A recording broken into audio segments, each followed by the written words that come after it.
wonderful evening's entertainment lined up for you, one that will provide several hours of pleasurable relaxation and diversion for you and your family. Did you fail to dress up for tonight's show? No tie, an old shirt and slacks, a house dress? Well, don't give it a thought. We're glad you came as you are. We just want you to enjoy yourselves. Don't forget to visit our refreshment center during the intermission or any time. You love the tasty array of snacks we have to offer. So will the youngsters. Everything is quality and so good. We hope you'll make this a weekly visit. Bring the family. Bring your friends. There are always wonderful new pictures to see, delightful snacks to nibble, a gay, pleasant evening for all. Oh, a word of caution. Don't drive over 10 miles an hour in the theater area for your safety's sake. And Mom or Pop, go with the kids when they leave the car. We hope you have a wonderful time. Come back soon. It's 4 minutes till showtime. Hey, fellas, don't fight over that hot dog. There's plenty for everyone. Big, plump, and juicy, wrapped in an oven-fresh bun. Add mustard, relish, ketchup, and go to work. Yes, the hot dogs at our refreshment center are the best you'll find anywhere. Everybody agrees on that.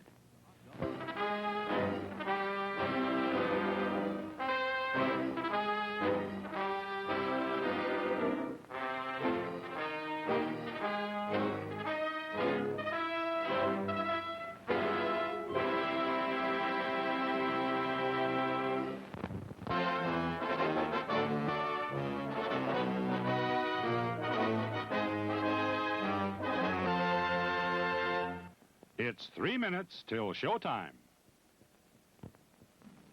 Thirsty? The refreshment stand is open with everything to satisfy your taste buds.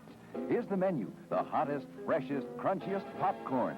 Each kernel popped to its fullest with that real movie time taste. Cold drinks. You'll find your favorite ice cold, tasty, and thirst quenching. And hot dogs, hamburgers, and candy, too. Now a short intermission, so you'll have time to make your selection before the show begins.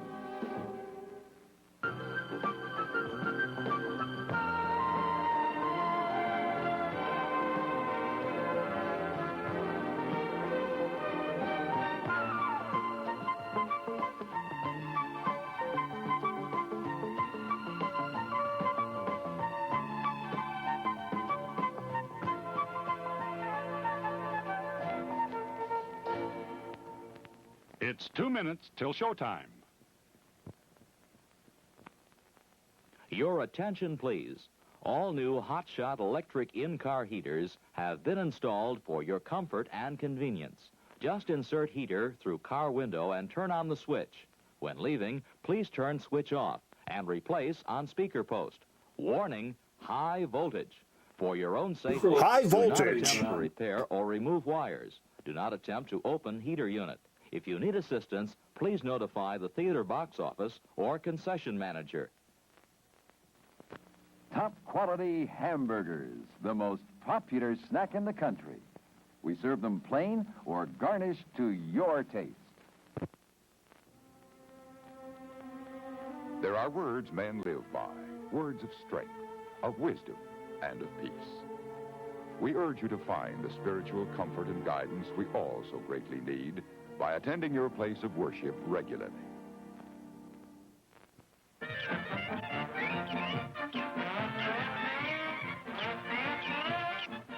Just 1 minute to go.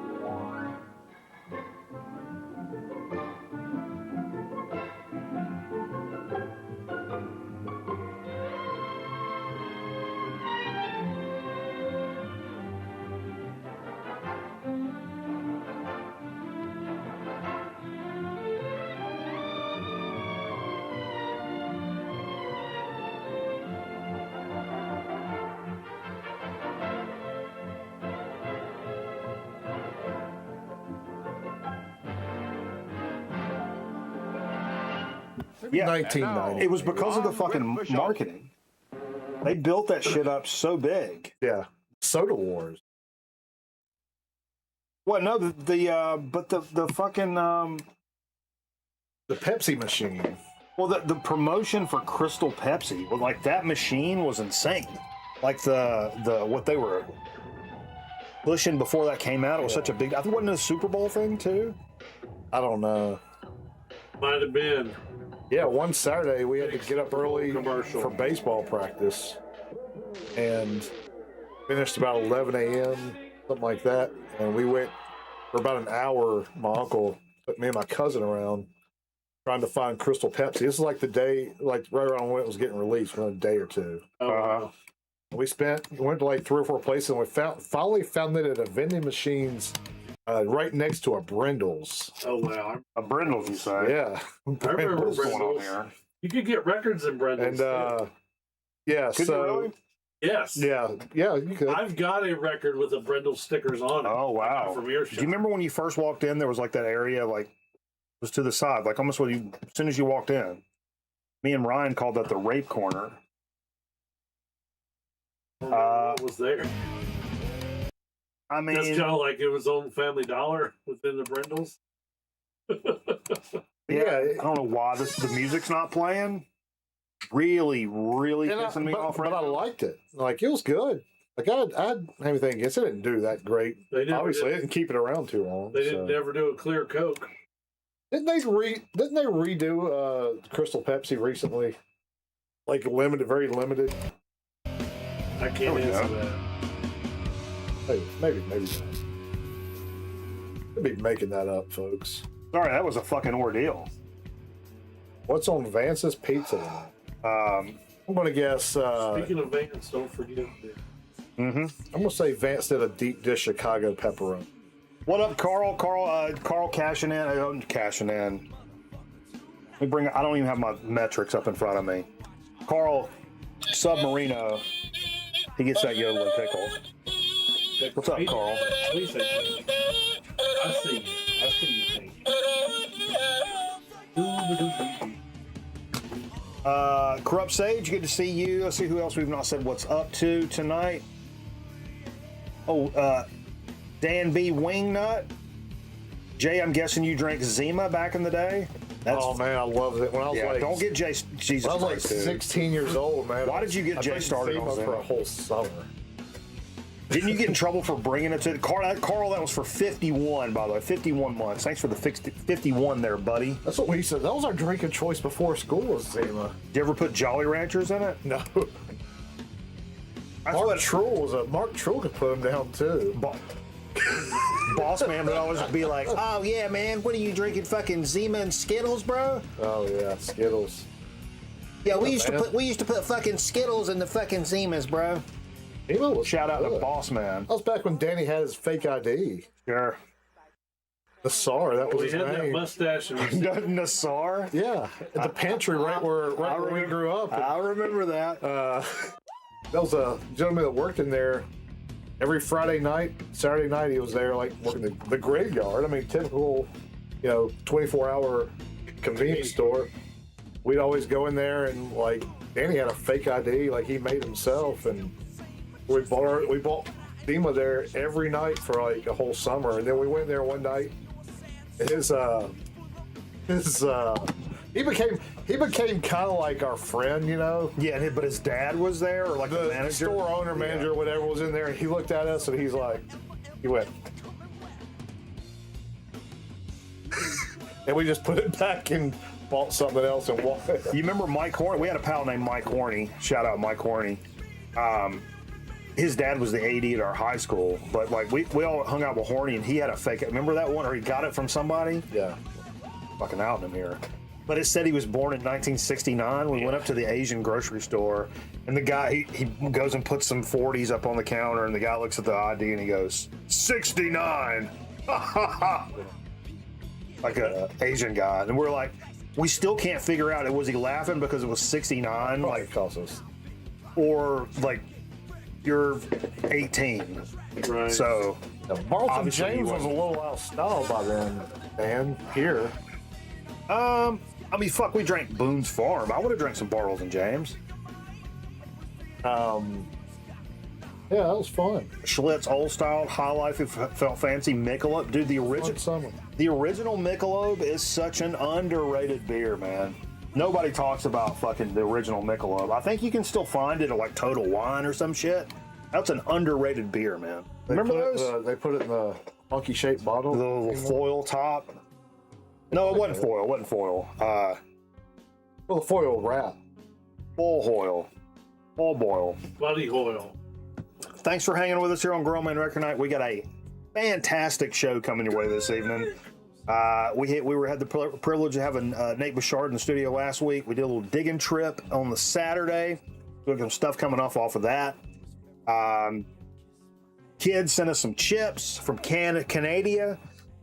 So we still got to get into some of those, or we got another chip added to the cache. Nate left a soda behind we hadn't done. I've been fucking off all week. Holy shit. This is the tail end of a vacation, my first vacation of the year. Yeah, I'm going to have a lot of making up to do next week. I got on a pretty good path there for a little while. The hand's going to have to go up. It's not been a great week in terms of like personal accountability for my actions and How high can you accountability? not further than I can reach. Would it have been worth it, like, even though you're off and on vacation, just like go in the office and eat your salad like you normally would if you're at work, and then leave again? I'll be honest, like, really, and people are going to be like, shut the fuck up, but I was like, I thought this vacation, because it was a staycation. At most, I was going to play some golf, which hadn't even happened either. But like, but I thought it was going to be a different vacation, like not as much drinking. And I have to say, it's not as much drinking.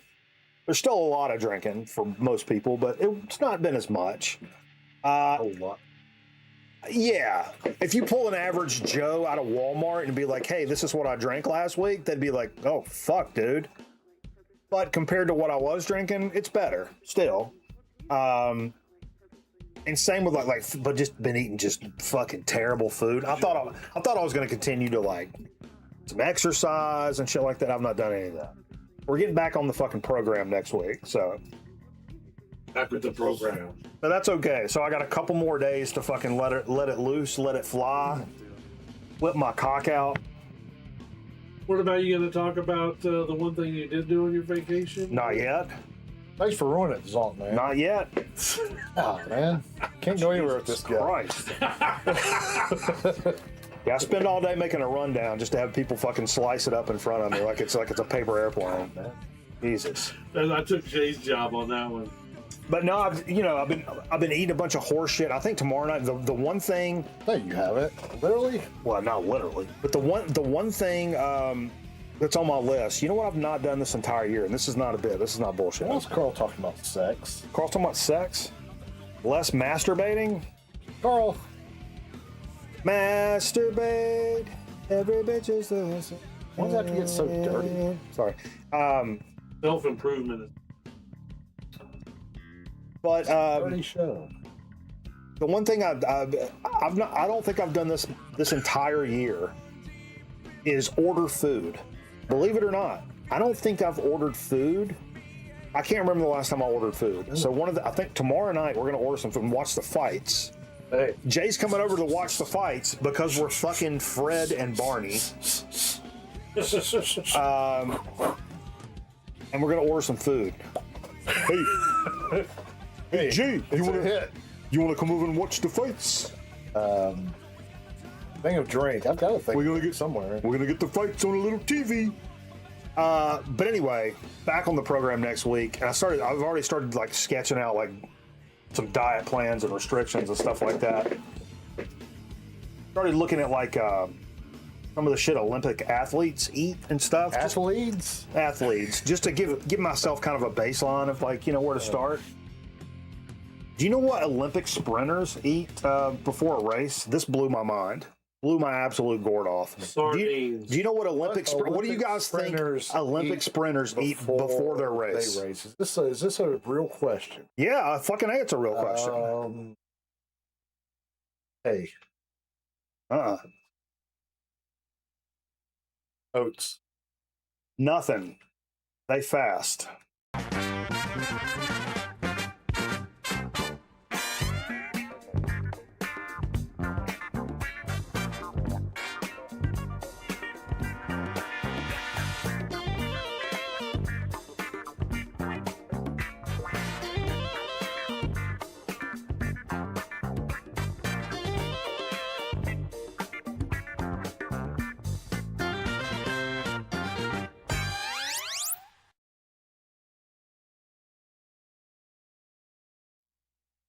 Oh, The what? The what now?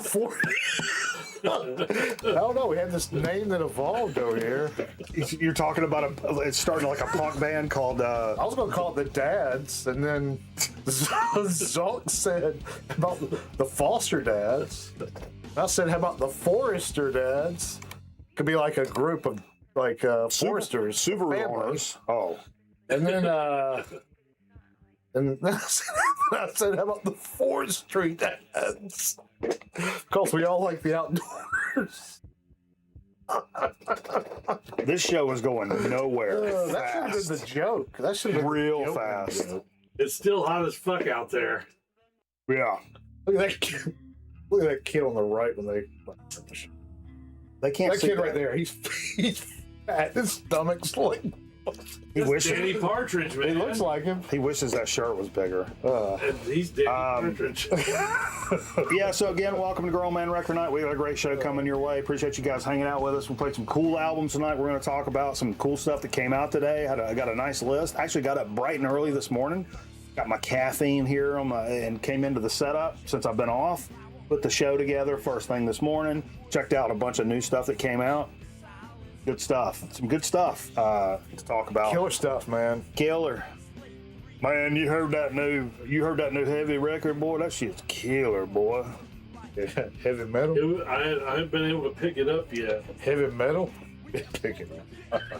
Yeah, when me and Jay were in See, Port that's Shop, pretty good. we were in high school and we were up at a copy.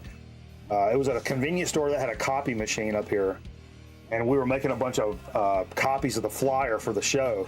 You know, they're whether 10 cents a piece or like whatever. One of them went to Ace Hardware to do it.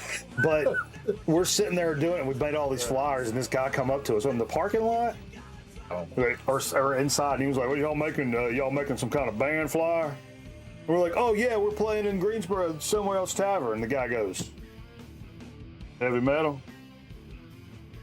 And we were like, "Yeah, man, heavy metal." Which one was that? Which flyer was that? The first one. Which one? We went up to Twin Roads and made copies. What was the flyer then? That's me with the gun under the That one in there? chin. Yeah, yeah. I went to Ace Hardware for one of those and made copies. The Ace on Redmond Road had a copy. You know, Ace is the place for the They had everything at hardware. Ace back in the Folks. Now it's folks. day. We had our flyers were copied right next to the lawnmowers at Ace. That's the way to do it. But yeah, something cool we did do for vacation. The only time I've really got out and done much of anything. Well, I did I got that guitar interface last week, so I've been recording some guitar stuff. That's been a lot of fun. I've been gaming a bunch and fucking watching a lot of On Patrol live. But other than that, we did go last night to Winston-Salem to see Holy Roller play. Not only was Holy Roller playing, typically would be in the 5Ls, my previous band, the drummer Jay Ovatory. He plays drums in there. Those guys, they're signed to Ripple Music, one of our favorite labels over here. And not only that, but they've lost a guitar player, and so last night was the last show. James, the other guitar player from the 5Ls, filled in for him, and so I went up there and got to hang out with both James and Jay, and not said what's up to him in a really long time. And it was Jay was talking about it was like a throwback kind of feel show. It's a really small club, but it felt like summertime 1995, like hanging out outside, popping back in, It was like seeing a some field trip back in time. Yeah, it really Beer was. prices were about right for that time. And too. dude, $2 PBRs in a can. You can't beat that with a fucking I got stick. $3 Coors Light in a bottle. That's insane. I can't remember when I paid that little for I mean, I don't go to bars and clubs anymore, but Yeah, this place was very much carved out of the place that we went to back in the 90s. Yeah. Like, it had the same vibe to it. It was very eerie. Like, it was actually cooler than going to like a larger show. Yeah, there are probably 50 people there, I'd guess. At the most. Yeah. It was a good time. Just to get out of the house and it was just this little, it was basically like a room. There was with the bar in the corner and Crystal Spiders out of Raleigh, and then what was the Wind Rider out of you said Tennessee. Crystal Spiders is on Ripple, right? Yeah. Crystal Spiders is also on Ripple. So yeah, it was cool to like get up there and hang out with the fellas. It's been a long time. I paid $14 for a beer tonight. Jesus Christ, where at? Oh shit! That's WNBA game, that probably. VK in Chicago. No, that's Shane. Oh damn! That WNBA money that he goes. Can we please see Derek Earnhardt? I couldn't find it. I need to go back and find it. Yeah, it was fun. That was like it had been thrown back in 1995. Is what it felt like. Yeah. Even the scene still felt the same too. I mean, yeah. Oh, it wasn't just the aesthetic. It wasn't just the building. It was like the people there, kind of like. There's still some weirdo with a bunch of tattoos and sitting out front smoking cigarettes, just like it was 30 years. And maybe it's just a metal show thing. It probably is just a metal. Yeah, it's all the same people. It's just 30 years later. Now they all have colostomy bags. Yeah.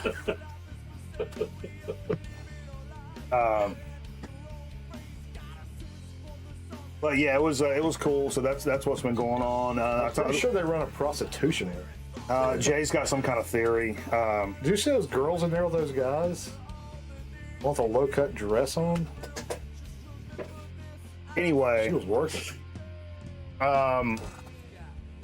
Fuck, you derailed me. Now I don't know what the fuck I was going to say. The big guy working the door was the one running the ring. I also mentioned, Nate came up last week, which was really cool, and then we went digging on Saturday over at Soul Relief Records, Harley's spot. That was a lot of fun. So we got some records, I think, both from me and Zong Man. I'm gonna split mine up coming from that dig. It's gonna be coming up Dig of the Week. That was a lot of fun. Whole loaded one. Oh, that's. Don't get it on you. Did you have the itch to sit in and play guitar? No, I don't know their songs like that. No, I do miss. I mean, every time I'm around that kind of shit, I miss like playing shows. I just don't miss like. James was good. I was impressed. 5 p.m. sound checks. Oh, he jumped in and played that.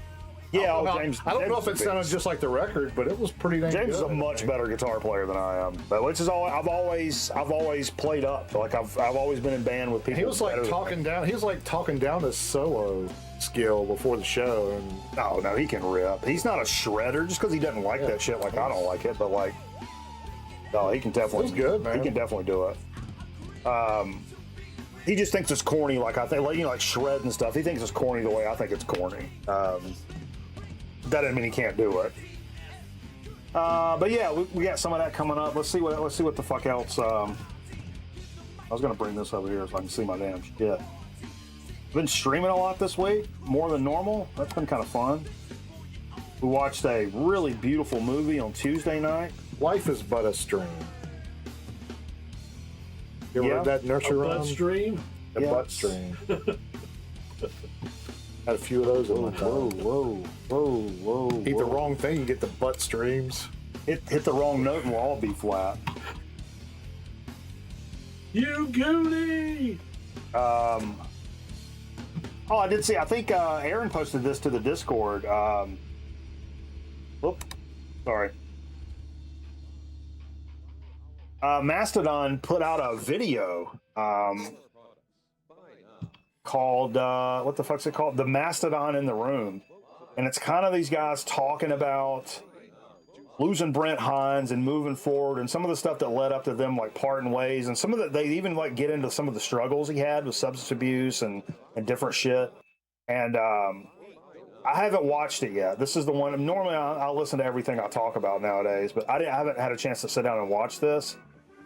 But I'm interested to see what they say. I know it's really tough for them, and like, I don't know how interested I am like moving forward with Mastodon. We'll see. But also got a really like a sense that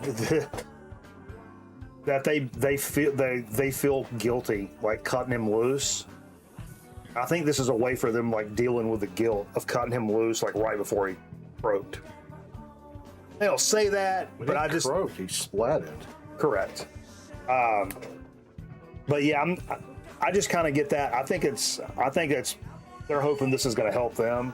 That's just my opinion. Because I think they feel guilty about it. But also, I think he had some serious fucking issues that was getting in the way of like a band doing like real things. Been there, but so I mean, I get that too. Well, they're touring. Yeah, they're touring with a new guitar player. And, are they coming to like around here? Yeah. Piedmont Hall? Yeah, I think so, with somebody. Yeah, they just got announced. Devil Machine. But yeah. Devil Machine? What?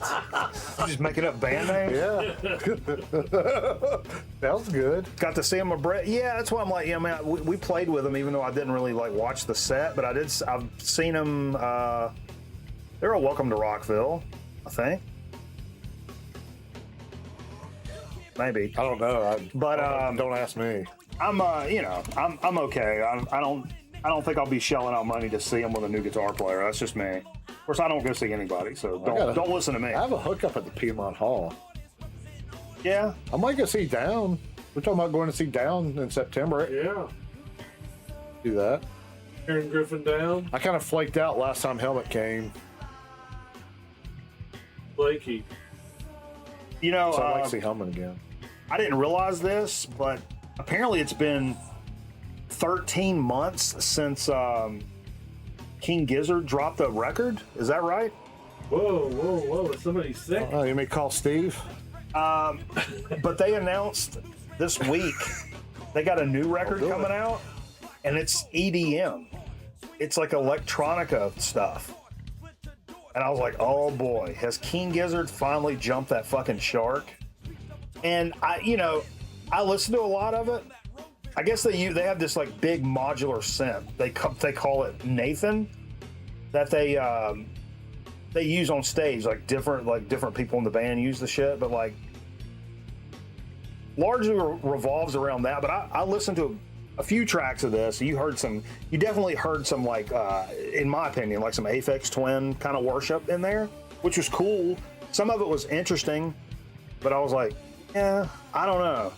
I wonder what the diehard King Gizzard fans are going to think about this, which they've gotten away with it for so long, from Psych to then they did like the Infest the Rat's Nest, which was a thrash record, and then like they go back and forth between like heavy and punky and like psychedelic, and people still seem to have like latched on to like, I mean, most records.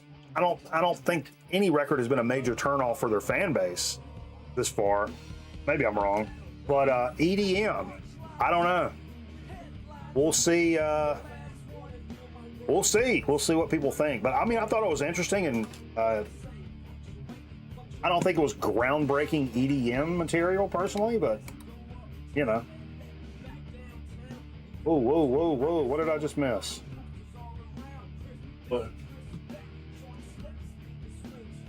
Thought I saw. Never mind. I'm losing my mind. Let's go to some shit that came out today. What came out today? Was not familiar with this record. Michael familiar. Apollo Brown, Clouds. This originally came out in 2011, and it's got a proper reissue. This guy, Apollo Brown, is a Detroit producer who's known for doing some pretty like hardcore, like hip-hoppy beat stuff, like really slam your head kind of shit.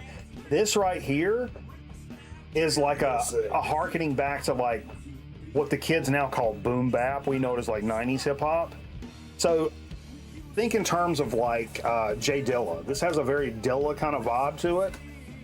Like a Dilla, DJ Shadow. You hear like some vinyl scratches, like some real like kind of 90s lo-fi, not lo-fi, but just like chilled out hip hop beats. What's the first like 90s hip hop song you think of? First 90s hip hop song that comes to mind? OPP. New York State of Mind. That's 2000s though. Yeah. Who's that? It said Dr. Dre, right? Clouds is a 52-minute instrumental ride, a backdrop for reflection. If you like the instrumental hip hop, just chill out stuff behind you with some nice beats, this record really blew me away. I was completely not familiar with it. And I can't believe I missed this from 2011. It may not have been repressed since then. I think that's why I put it on the list. Definitely worth checking out if that sounds like anything up your buddy Hoyle. Cool. Does he rap about going to the bathroom? I'm a big fan of that. That would be really cool if he did. Then a good message. Does King Gizzard have a rap record? No, Not yet. Not yet. Not yet. Not yet. Next week. Hey, would you mind handing me a brewski? Oh, yeah. Help yourself to one if you'd like. Next week, Zontland. They're near beers. Fair enough. The King Gizzards guys, they call them the Giz. The cool people call them the Giz. This is for me, this is the best thing that came out today that I saw. Bart and the Brats. The name of the record is Brats Being Brats. Thank you, sir. Yeah. I know these cats from Ryan Kidd. Shout out Kidd. It's on Big Neck Records. French, 4 tracks of swampland punk rock from France. And it's like, this is what it says, still playing all instruments himself and improving his formula for the perfect 3-chord rocker. He certainly has achieved his goal. The 7-inch record, this is a 7-inch, but it's got like 4 or 5 tracks on it. It's just blistering 3-punk rock and roll, punk rock kind of shit. Are you sure it's not Bart and the Brats? Could be Bart and the Brats. But yeah, it's Could be. I got that from a Doctor and the Kid stream one night. I don't think it was just a kid. I think it was Doctor and the Kid back in the day. And I had my eyeball on You had brats. first- And had brats for dinner. and brats for dinner. Sometimes you got to cook them up and eat them. They're being so bad. I told you. All right, now get on that stove, now, boy. Get on that stove. You know, because your children are bad, you eat them. No, that's Cannibalism is not how, unhealthy. that's not how it works. Is cannibalism against the law? It's unhealthy. I don't know about it. That's some good white meat down there. This was another dude. This was, I didn't know about these guys here. Cut Rate Druggist. This is a great album cover here. Cut Rate Druggist, Blistering. It's the debut from the Oakland punky garage duo that proves it's a 2-piece. 2 people can sound like a Demolition Crew. And this is absolutely fantastic. Straight down the middle. I mean, you get like grunge vibes off of this. You get punk vibes off of this. Really good stuff. I enjoyed Cut Rate Druggist today out of Oakland. I forgot to write down the label, but it's this was really good. In a different week, this would have probably won my most interesting stuff for the week. But Bart and the Brats gets that nod this week. I think Vance went to a listening party for this when they debuted the new Jack White record, which we talked about. Not a lot of fanfare. Like they kind of secretly promoted this was coming out, and it seems like just a couple of weeks later, the fucking record's out. That's probably been like a month, I guess, when we talked about it, when they kind of leaked it was there's gonna be something coming, and it went from like that to like boom, the record's out. Vance the Test Man. Yeah. Preview guy. But yeah, it's called Frozen Charlotte.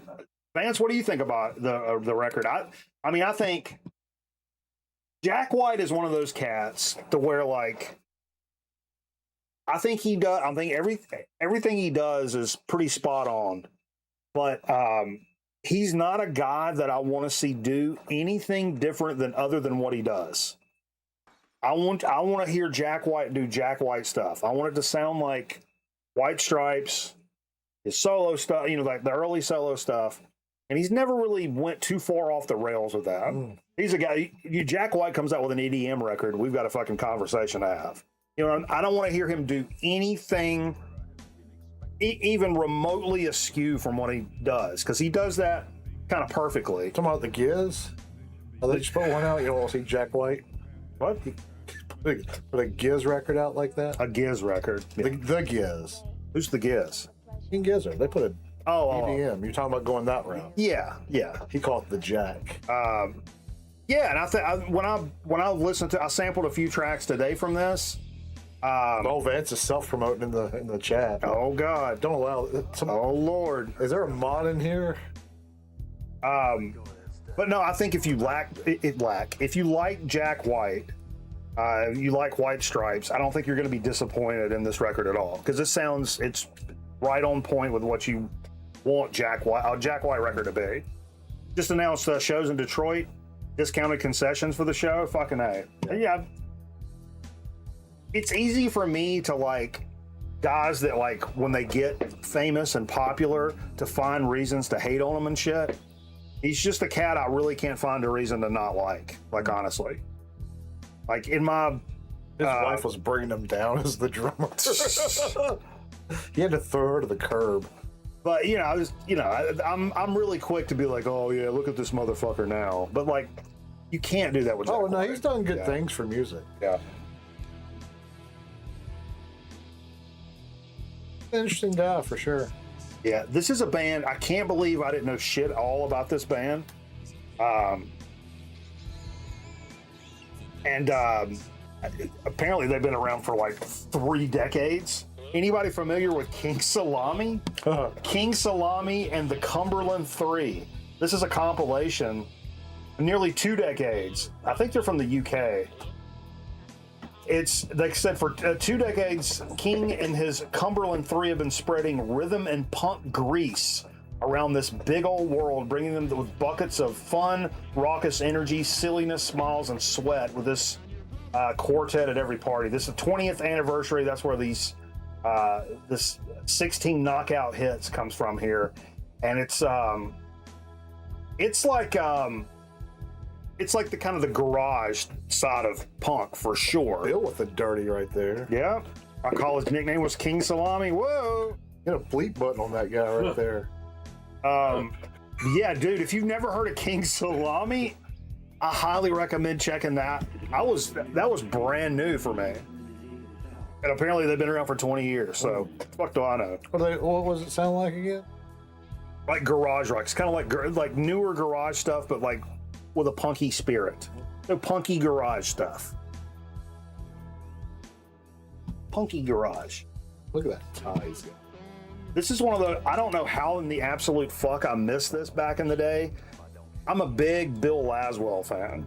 And Bill Laswell did a record reimagining some Miles Davis stuff that I had a CD copy of back in the day. I got Cameraman and our buddy Dave in college. We used to play it all the time. Panthalasia or whatever. And I loved that album. And apparently Laswell did one with Pharoah Sanders in 2003. So this is Laswell. It's called With a Heartbeat. And it's the same kind of thing. Laswell brings these like kind of dub vibes and beats and production techniques into this, and then you got Pharoah Sanders horning it up in the background here, and it's like, man, it's just like the Miles Davis one, but Pharoah Sanders. Pretty incredible from what I jammed today. It's only like, and I don't think this never had a reissue since this came out, from my understanding, unless I read that wrong. But yeah, really cool. I jammed a good bit of that today, and it's definitely like late night spacey vibes for sure. New Stones record, Foreign Tongues, and apparently Jay told me it was like 3 LPs. I don't think I realized that. 14 tracks is what they were saying today. 14 tracks? Yeah. Why is that on 3 LPs? That could be 3 sides. It's something about 3 LPs. They did. I did notice they also, in addition to this cover, sent 3 LPs. there's some some Marvel covers that have like superheroes on that, which I found to be really. He said it was on weird. 3 LPs for better fidelity, so they're probably like those Foo Fighter records. Yeah. Or the one I've got that's. I mean, I listened to a few tracks, and sure, again, like if I when it comes to Rolling Stones, I'm much more of an early Rolling Stones fan. I tolerate the later stuff, and I don't piss on it. But it sounds good. You know, I don't think it's anything groundbreaking. The fact that they're this age and still making records like this is entirely tippable. I mean, like, that's incredible to still be doing that. Blood. That's all they want to do. Yeah, I mean, and I think that's fucking awesome. The fact that they're still doing that, I mean, there's no way you can knock that, whether you like the music or not. And I listened to it, I'm like, yeah, fuck, that's a Rolling Stone song. I mean, I don't know if I ever told you. I don't know if it's AI or not, but when I hope not. Me and my cousin went and saw him like 10 years ago in Raleigh. And you can't whisper about it. We're out in the parking lot having a few soda pops before we went in. Little wobbly pops? Yeah.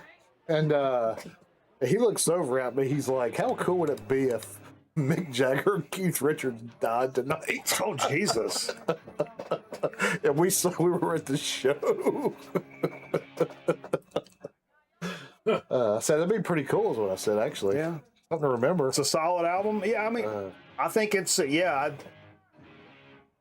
I wasn't looking for much out of it personally, just for my own taste. But like, when the songs I listen to, I'm like, all right, sure, great, hell yeah.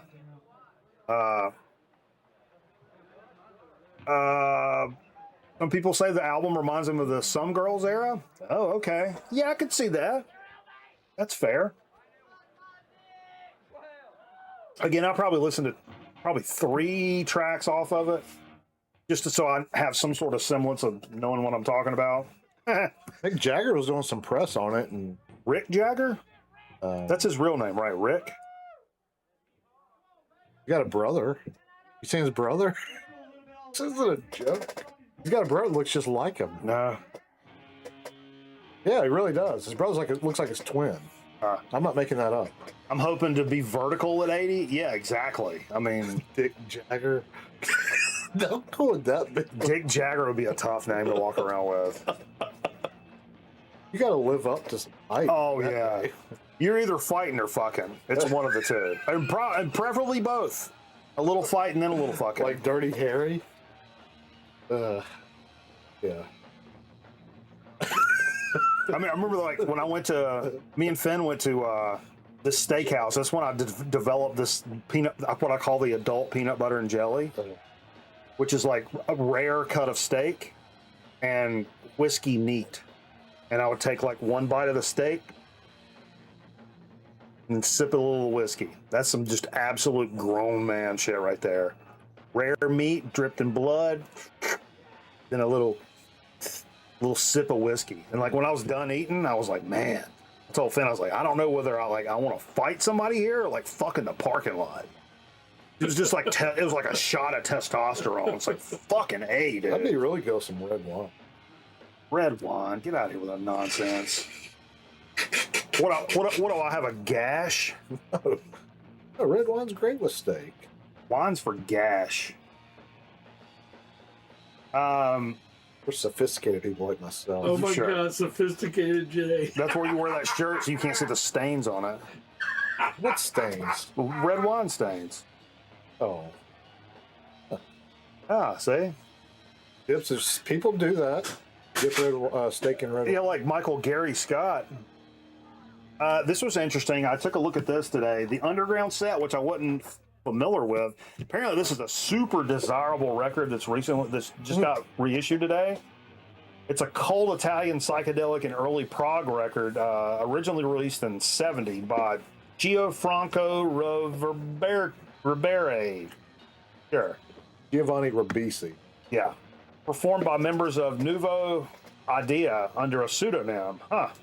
The record blends Hammond-driven psych rock and film score influences, fuzz guitar, some crazy rhythms and shit. And I wasn't familiar with this, and listened to some of this today. This was amazing.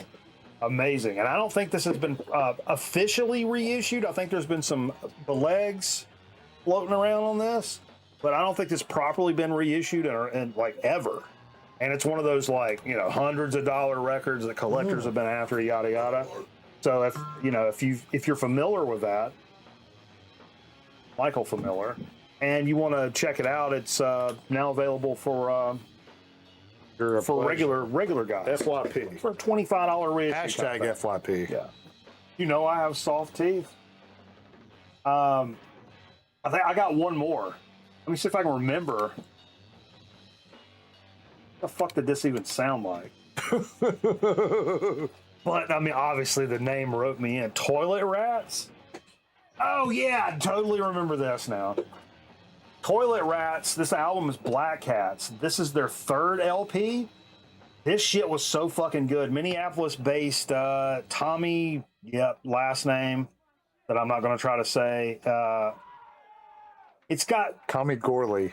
Noisy. It says the most reliably fun and noisy catalogs in do-it-yourself post-punk across 14 tracks in 30 minutes. Fuzz pedals, synthesizers, drum machines, distorted bass, and chorus pedals. And listen to this. Fans of Vision Video, Homefront, The Cure, New Order, Say Hi, and The Spits will feel right at home. Now, what I thought about this was it definitely has some like raucous, like synth punk kind of vibes to it. But some of the stuff I listened to, the first thing I said out loud was, this could have been on the 16 Candles soundtrack. So it's got that like 80s synth pop thing going on, but the other tracks are like kind of, they take that same sound and make it real punky and fast and aggressive. Really, really interesting stuff. And they're called Toilet Rats. That's the band name's Toilet Rats. Yeah. Or is the band name Black Cats? Toilet Rats. Yeah, and the album is Black Cats. That's the name of the year right there. It was good. Right up there with the Foresters. I really enjoyed that, man. Toilet Rats didn't have a manager, they had a plumber. Yeah. What's up, Dave? That's a good one.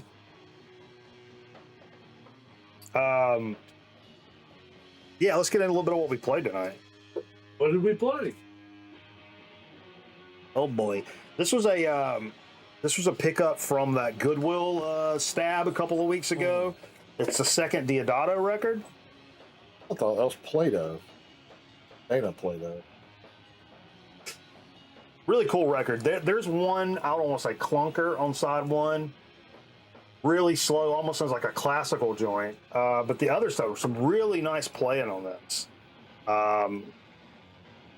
Jazzy, funky kind of stuff at times. The CTI record, but some really good musicianship on this. I had Super West for the old school VC Cat. Super West sent me the third one way back in the day, so I saw that in there for a few bucks, and I picked it up. I'm not disappointed at all. These CTI records, say what you will about them, great artwork, and it's just super thick stuff, man. I love that glossy. What are you making love to it, man? I mean, I'd kind of like to make a little love to it. I'm not gonna lie about it. Ain't no reason being ignorant about it. I was looking for. I felt like the second record. I normally like the second record. Typically, I like a jazz-ish record for the first record. Second record, I would like to go classic rock in some way, shape, or form. That's kind of how it feels in my brain, anyway. And I stumbled across this. Like, man, I've not played this forever. Jay's like, "That's a good record. Play a record." You have played it forever. Played it about a year ago, I thought. No, I bet it wasn't. Boz Skaggs. What's the name of the record? It says it right there. No Shuffle. Silk Degrees. Yeah, it's. Well, the Lowdown was the big hit. And then Shuffle. And then the Lido Shuffle, yeah. Yeah. But it's a lot of the guys from Toto play or the musicians on it. It's kind of got that mid-70s pop rock feel to it. Yeah, there's times where you can feel where that would fit in a disco era, but on the rock and roll side of I mean, things. Bob Scott, like, I don't know, because I wasn't alive then, but from what I've heard, he was pretty big, like top 40 back. Some people fucking love Boss Gags. Me, Yeah, it's total yacht rock. me, They may not appreciate you saying that, but it is yacht rock. me being the asshole I am, that name is god awful. Boss Gags. Oh Christ! I think What that's are his we real doing? name, actually. Yeah, okay, and you're releasing a record. Call yourself Tiger Cock or something. Rename, Tigers of Pantang. dude. Call yourself Rock Roll. Whatever.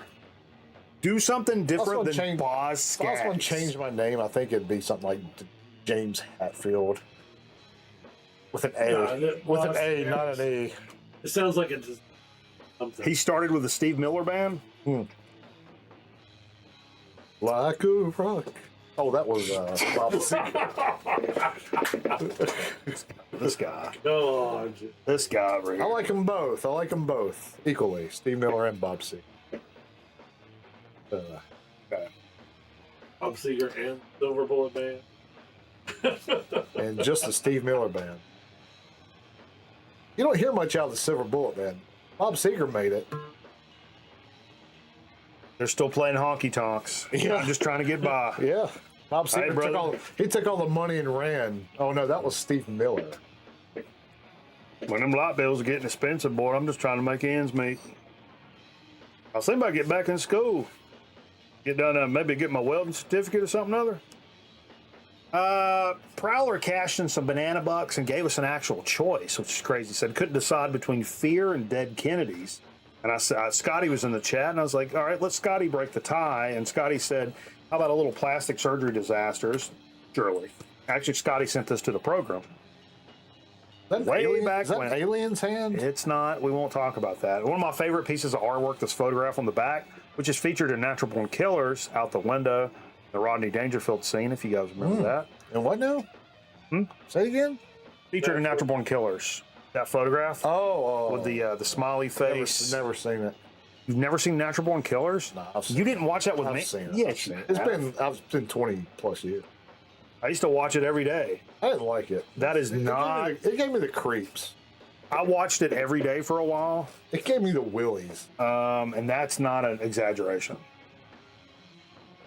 Yeah, I went a long time watching that every day. Called a hanger sergeant. Oh, that had pieces of something in it. I know it's. Pieces of meat. Well, I need to bring that then. If What? we were so Natural Born Killers soundtrack. Oh, the 9 Inch Nails song? Yeah. That does me dirt. Nine Inch Nails was on the soundtrack for that? I thought that movie was out before that. Still recall the 95. taste. 95. I was thinking like of your 92. tears. Still, 9 Inch Nails 89. They weren't huge at Echoing 92. my Were they? First album. That wasn't a huge. Was it? What? The first Nine Inch Nails record? Pretty Hate Machine? Were you alive? It wasn't that It big. didn't blow up like downward spiral. They Yeah, blew up. yeah. Blew You had up. to be in the know to know the first one. I mean, We were just younger. I think that was the thing. We were just a little too young. Okay. I told Jay to go over and pull we're out still listening to Nickelodeon radio. Nickelodeon. New Kids on the Block. I love Duke. If K-pop was alive back then, Jay would have been all over Oh, that. 100%. He would have been K-ing all over that. Backstreet Boys is where I kind of lost it. I told Jay to pick a funk record, and I'm like, okay. Little Captain Sky. Woo-wee. This is This is just picked on cover alone. Good choice. Concerned Party #1. I mean, that cover just says it all right there.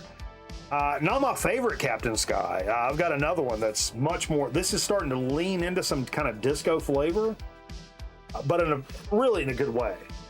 And I thought it was going to be. I remembered it being a lot more disco, and it really wasn't. It was just good electro funk.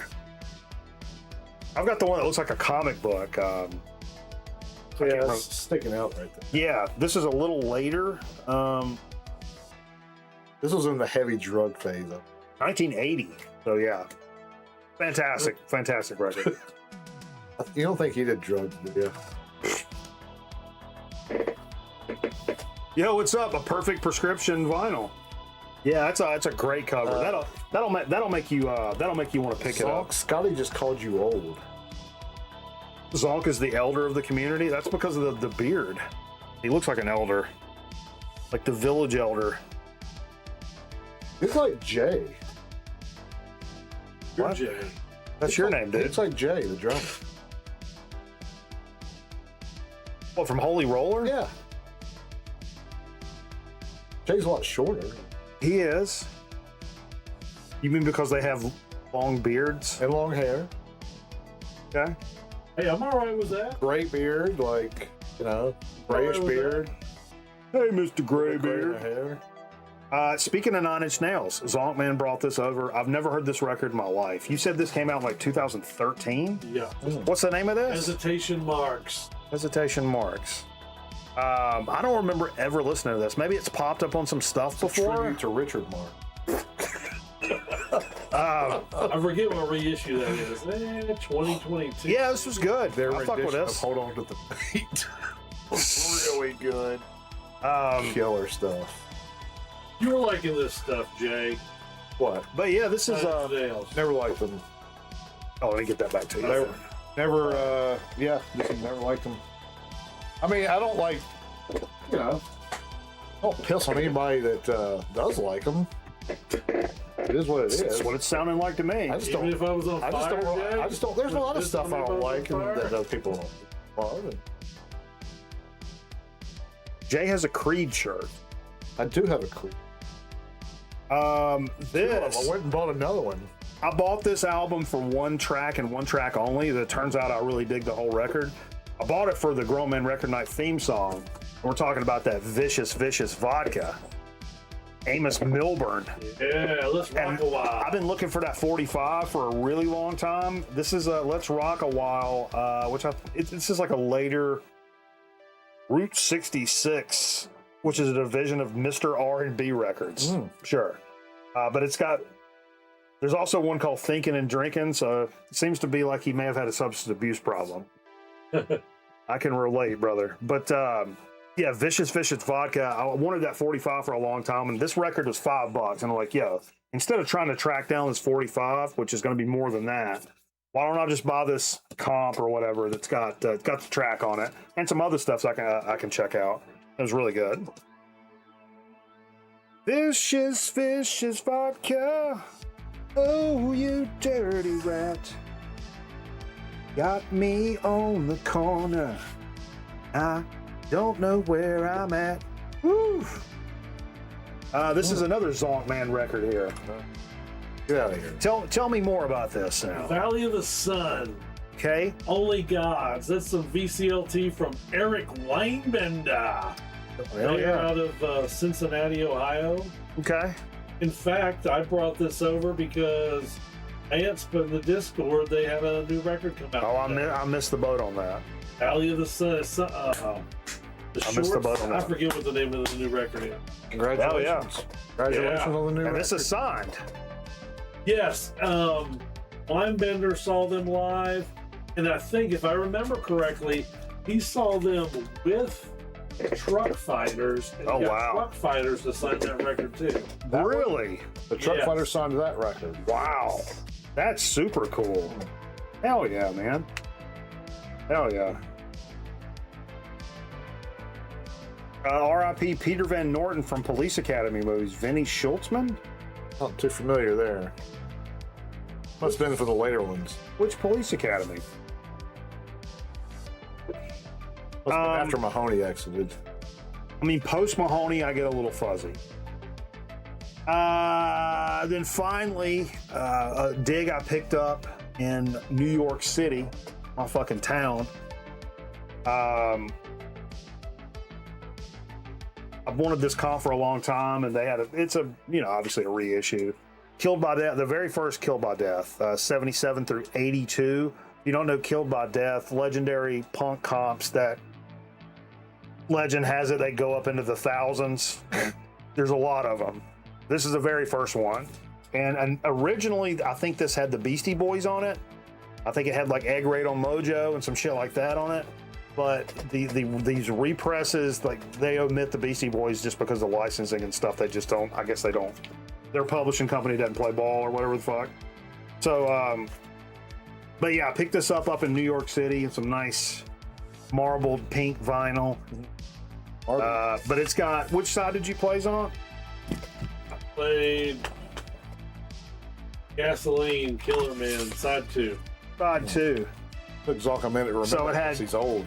It's had Kraut, Child Molesters, who I'm a big fan of. Oh no, I played side 1. Okay, Yeah, well, you okay. love them, don't you?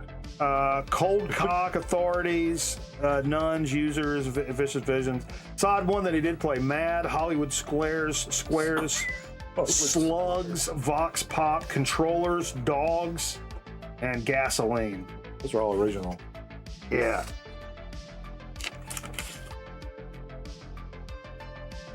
Yeah, good stuff, man. Good stuff. Yeah, that scared me. The first 4 Kill by Death comps are essential. Yeah, I would love to have some more of those for sure. And you can find them as boots out there. I've just not followed up on that. That was what we played. I don't know if you guys know, we do have, if anybody would like to leave us a message, and you could call our New York office and leave a message. That's area code 929-263-4042. And we may actually play your message on the air if it's appropriate. And actually, what made me say that is we have a message waiting for us in the mailbox from the music portion over on Twitch. And I was going to play it for you guys right now. Hello there. I would like to speak to someone in promotions or, prize fiction. I had won something out of Steve's set, and I haven't received it yet. Very upset here. I believe it was some sort of, tape deck thing with some gel or something, but I haven't received my prize yet. So I would really like to get a call back from somebody in promotions prize people. They win the prizes, send the prizes. I have not got my prize from Steve's stack. I really like to get my hands on it.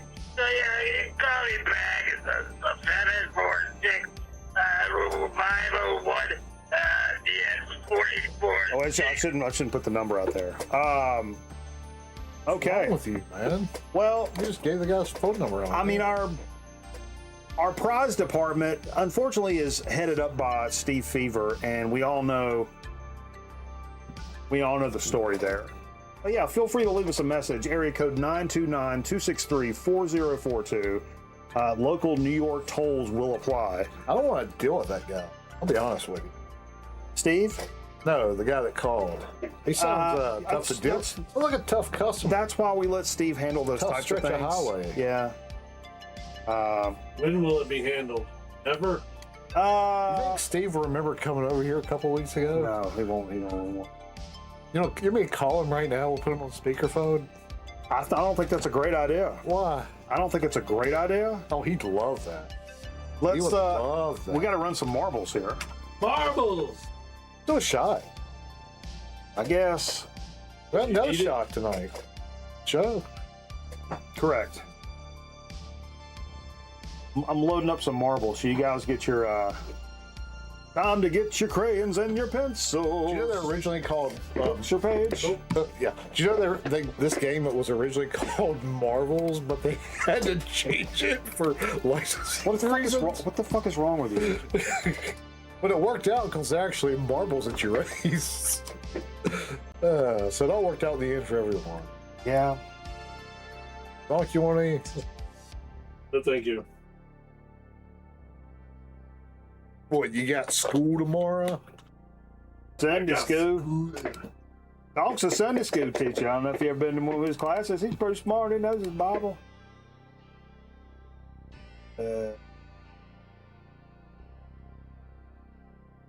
Why is this Fever at the Betty Ford?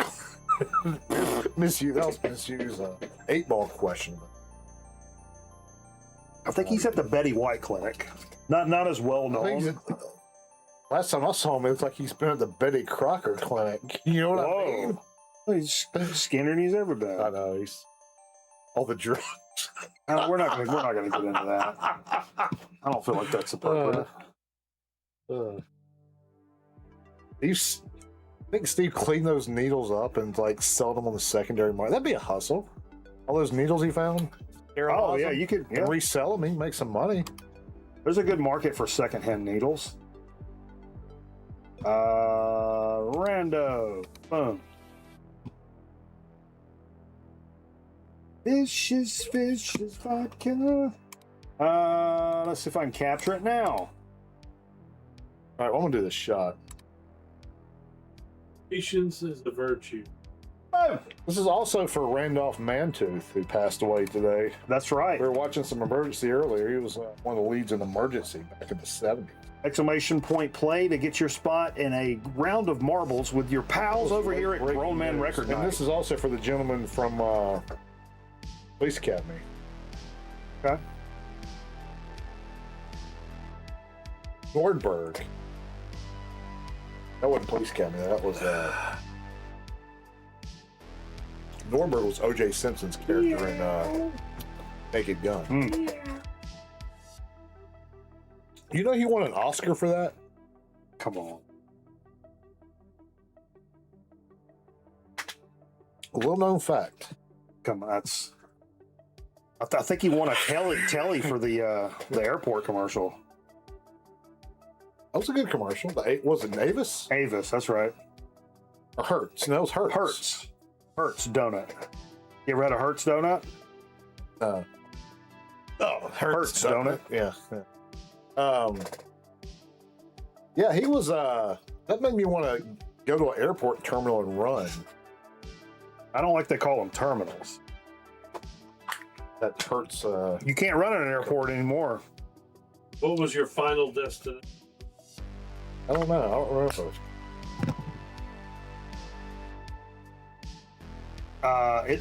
Wasn't that an ODD song? Destination. One of the late ones. Final resting place. Final resting place. That's what I'm thinking of. I think you need to brush up on your ODD. Yeah. Shit, I had my own homemade Never Escape Forever Remain shirt. Where is that? What up, Abacus? Your attic? It fell apart. I wore it so much. Did we drink to Bonnie Tyler yet? No. We just did. Yeah, we just did her too.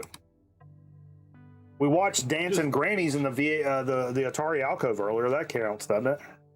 Oh, come on, man. You just died. Yeah. Them bitches are dead we watched earlier. There's no way they're still alive. And we could see their vaginas and everything. So those women were like pushing 90. No. Back in no. We were like 57 in that video. Yeah. From like 1995. Oh, probably. they're super dead. So they were, let's say 60. Maybe 70. 95 would have been 30 years ago. There could be still a couple of them could still be around. Odds are maybe one or two of them. Sure. I mean, odds. I'm a big odds man myself, and let me tell you.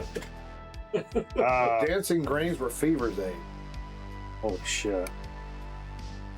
Yeah, that's what I said. He just had his 70th last year, right? I remember, didn't we go to that? His 70th? Okay. All right, let's run this race.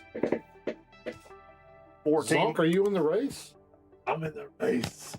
Jay, are you in the race? How many do we have? 14? Yeah. 14, that's a The respectable number. We've never ran this track before. It looks like a Roadrunner cartoon. I'm not any good at this. That's why I don't do it. It looks like the Roadrunner over there. We got the big Plinko board. Nate Bouchard taking a nice. They actually don't call it Plinko. That looks like an ashtray. That looks like a pattern of an ashtray. Stone. A stone dildo? I guess. I don't know.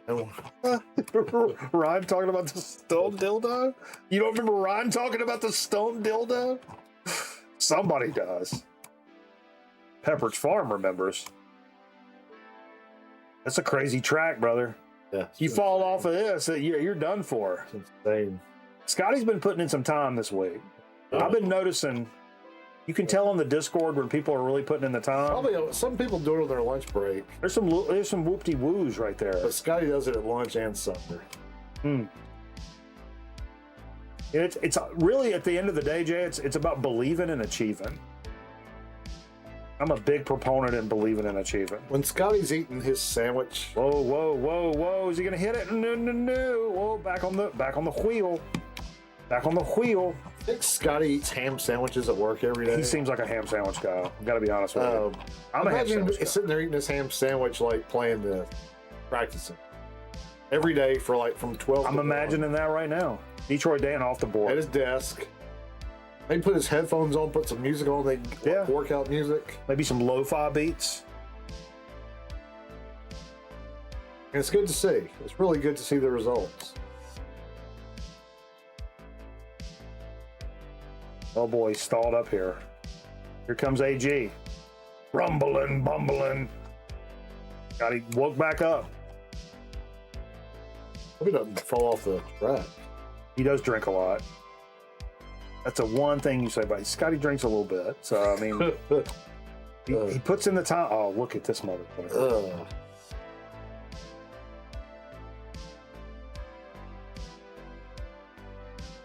This is like the King's coronation. He's just running away with this. That's kiss of death now. No, he's going to win. Pretty sure he'll win. Yeah, he's trying to jinx you, dude. He's got it. Oh, he's 100% got it. Right there, perfect. Oh, Perfect. wow. Wow, Told you. Ricky Henderson. So, told you, man, it pays off. Here comes Thumpfinger. He's currently beating the global track record, by the way. Go. Oh, now he's not. Let's see. Oh, Not bad. oh no! Come on. Oh no! All right.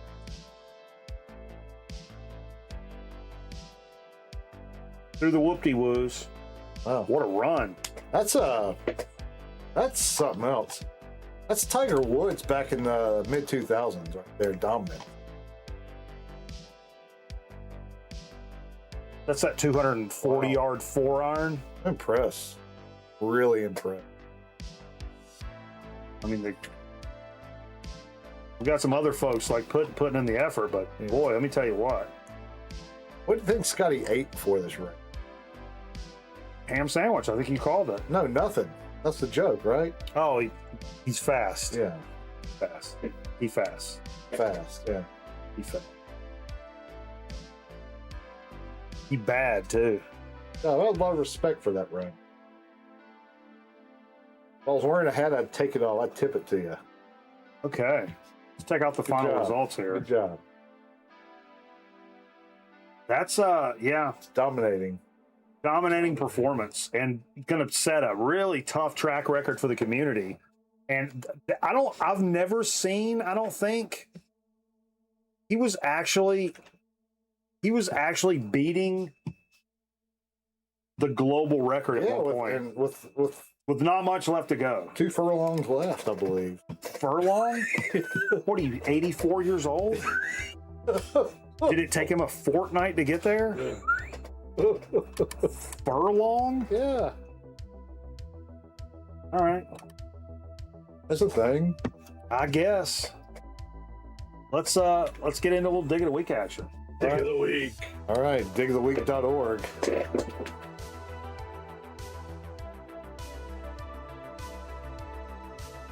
Oh, I need a beverage. Hey, would you grab me a brewski? That'd be swell of you. Huh? Oh, I am swelling up, but that's because I've been on vacation. Lots of sodium and alcohol will do that to a gentleman. To a gentleman caller. Oh. The way. I did want to. So, like I mentioned at the top of the show, did go to Soul Relief Records with Nate after the show last week and picked some stuff up. And then On Saturday night, I was sitting here by myself, 4th of July. I may have had a few cocktails, and I may have ordered some records late at night. And Yeah. the records I really, really wanted, and we'll get to those some other time, but like, I know better than to order records in the middle of July in a global fucking heat wave. Oh, especially if you're not going to be here when they come to the door. Oh, they came to the door. They were fine. Oh, okay. No, I mean, like, but you don't know how long shit sat in a truck or in a warehouse or whatever. Right.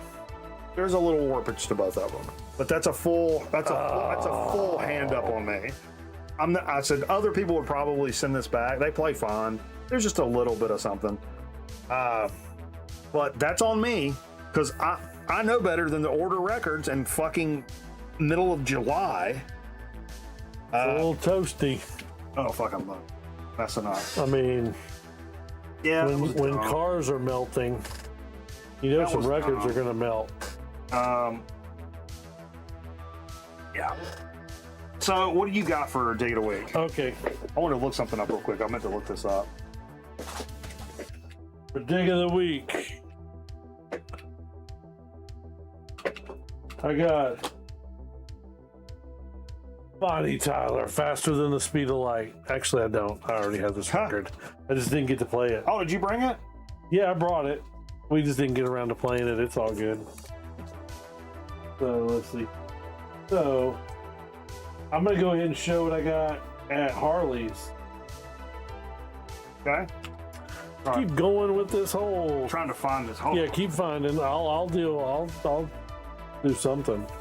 I'll say something to somebody. Kind of keep in the realm of the 9 Inch Nails.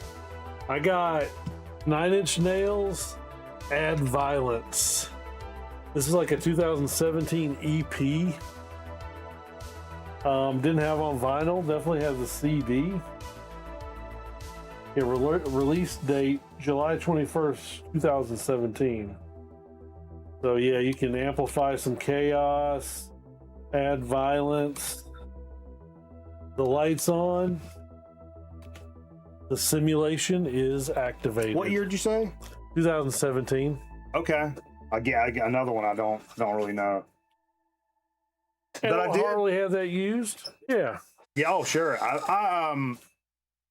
I did like the film work and the more like ambient stuff that like Trent Reznor did like kind of around that time and before that. Yeah. With Atticus Ross. Yeah. That stuff's really good. But There's a lot of Echoes. Like the Echo series. Those are really good, but in a different kind of way, obviously, than like straight up 9 Inch Nails stuff. But yeah, but I associate that era more with him doing stuff like that than I do like 9 Inch Nails records. That's why I just those just blew by me. You need to listen to the new Tron movie soundtrack because the movie might have been horrible, but the soundtrack is good because him and Atticus Ross did that soundtrack. Oh, okay, yeah, that's right. And some of it has singing on it, and then some of it's just instrumental. Moving on. Pink Floyd, Metal. I did not have a copy of this record. Oh, yeah. Definitely needed some Echoes, man. Fucking A. So I am kind of weak in Pink Floyd stuff. It's a great record. I love Metal. I've had one for a really long time. I don't think mine's in terrific shape. Yeah. But gets me by. I've not pulled that out in a long time. Where do you like with Pink Floyd? Do you like the early stuff, or do you like more like later Floyd stuff? To be honest with you, I don't have a copy of Saucer Full of Secrets or Adam Hart Mother. No, I've got Adam Hart Mother. Oh, okay. I got that from Jay. What's the other one? That's I would have probably bought that from him. Big Sid Barrett deal. The first two, Saucer Full of Secrets, and I've probably never heard either one of those records. Oh, I do love back in the day, I didn't like that stuff. That was a lot of was way brighter sounding and more 60s sounding, like 60s psychedelic kind of sounds. Right. Hyper the Gates of Dawn. Yeah, there you go. Thanks, Bill. but shit like Arnold Lane and stuff like that, I love that shit now. But when I first got into Floyd, I was all about Dark Side and The Wall and like that like era of stuff. Oh, most definitely. That's like the metalhead intro. And I hated that the early stuff was too toppy and bright and trebly, and I didn't like that 60s psychedelic sound. But now, of course, I love that stuff. But anyway, yeah, and I still like. Honestly, I think the best Floyd record. What's the best Floyd record? Oh, I don't know. I think Animals is the best Floyd record. I'm not super big on that one. I'd rather be Really? like a Wish You Were Here kind of guy. Okay. I think Animals is probably the best, but I mean, I've got my other moments with some of the other records for different reasons. But like, Dude, I like freaking the shit after they broke up. Because when it wasn't Waters gone for Delicate Sound of Thunder and the Faux Floyd, Momentary Lapse of Reason. yeah, Faux Floyd. Faux Floyd. I like the Faux Floyd era. Those two records Division Bell? specifically. I'll do some Division Bell too. Yeah, I love those too, but like in a different kind of way. They were around for so long. It was like Right. different sounds. So. Zep's talking about the final cut. I thought that was just like stuff not used for the Wall. Hmm. And the final cut was like the last shit. They had already broke up, but it was the last shit that was Roger Waters and I do have that, but yeah. I mean, I like it all, but like of varying degrees for sure. But So what's your use of Animals? Animals probably, but like if I start cherry picking songs, again, I like Arnold Lane. I like Echoes. Echoes is like one of my favorites. Me and my mom both love Echoes. I don't know. There's just and this stuff off The Wall was huge for me. Yeah. That's when I really started like getting fucked up and stuff. So I've got some like most people my age. I've got some. I bought that when I used to watch The Wall every day. If you guys don't know, look, poster on the wall of the studio right there. Pink Floyd, The Wall, The Hammers. Yeah, Dude, yeah, great record, great concept. I love The Wall deal. and it was more about the melding of like the visuals of the movie with the music. Really, I mean, I'm a visual kind of guy as well too. I mean, obviously it's one of those things like that's before I got into film school and like into like film as like art and stuff like that. But that's kind of like stuff like that's what really kind of got me into it. Where it's like, oh, it's different than watching fucking RoboCop. Right. You know, like RoboCop's a great movie, but like other movies have other things to say. You know what I'm saying? Like, that's when I first started kind of getting into that. Here's some trivia for you, man. Who played Pink in The Wall? You know who Pink was? You know Oh the yeah, whole... that's, I've got his album. What's his name? Oh, okay, so you know who it is. Yeah, What's the album? I don't like the record. Right, it's Bob Geldof. It's Bob Geldof. Boomtown Rats. Also the dude that did Live Aid. He kind of put that together. Oh, Nate spit that shit out like instantly. Yeah, I've got a Geldof record. I don't care for it too much. It's okay. I like the. And I don't like Boomtown Rats. I don't like Boomtown. Oh yeah, Rats it's 80s. I thought maybe that's something I should go back and revisit. But when I first bought it, I think it's something Steve was like somewhere we were digging. May have been that Friends of the Library book sale or what's that thing at the Fair Annex? I've never been to that. Huge book sale that happens once a year, but all the records are like a quarter. And back in the day, you got to go through a lot of records, but you can find some rock records in, especially classic rock shit. Right. That was in there for like a quarter, and Steve was like, "Oh yeah, dude, 100%." And I got it. And I came home, and I'm like, no wonder it was just a quarter. But it's worth it for a quarter, obviously. Yeah. But probably better off if I gave it to somebody else because I don't really like the record. Oh, and I'm continuing on. Am I still doing this? Yeah, sure. This is what I got last night at the show. From Crystal Spiders. And I cannot. How do you say the name of the album? Metatonia or something? Metanoia. This is the band open for Holy Roller last night, and they're a fellow Ripple band out of Raleigh, North Carolina, Crystal Spiders, female-fronted stoner doom stuff. Really cool cover there. Yeah. Some junk right there, boy. Hold on. Yeah. You got that's like some Xena, Princess Warrior in space type stuff right there. And then also got their second record from 2021. I thought you had some of their shit. I did not have any of their stuff. Oh, okay. Maury, I can't pronounce that either. They got some wild name. Morarius? Moraria, I don't know. That's aggravating. But this is actually a signed copy. Oh, cool. But the drummer was telling me is like, oh man, I forget the lead singer's name. We'll say Haley. Haley's the only one on here. The drummer and bass player were different when that album was out. Oh, okay. Okay. Different. Was this also on Ripple? Yes. Okay, cool. Their first one was not. Man, so they've been on Ripple for a little bit then. Yeah. Since 21. Okay, cool. And then I did get some stuff. Yeah, we saw Aaron saw that he has that one. They opened for Elder when we saw them in Raleigh. That's how I talked to that chick outside. Oh, okay, you did? I was Mr. like, hey, great show, man. Like, that's fine. What's wrong with that? Yeah, I tried to stay away from talking to him because you might like warn him. Hey, we might need security. The songman's over there talking to the lead singer of Crystal Spiders. They've got like a signal. But the other band had a female lead singer too. A Wind Rider. Yeah. And I got the CDs. What was funny is, what label are they on? They're on their own thing. Okay. The Wizard Productions. So they're not on a big label or anything. These are actually, you can tell, they had to print their own stickers, but when I first looked at the CD, I'm like, oh, this is CDR shit all the way. They're ripping this stuff.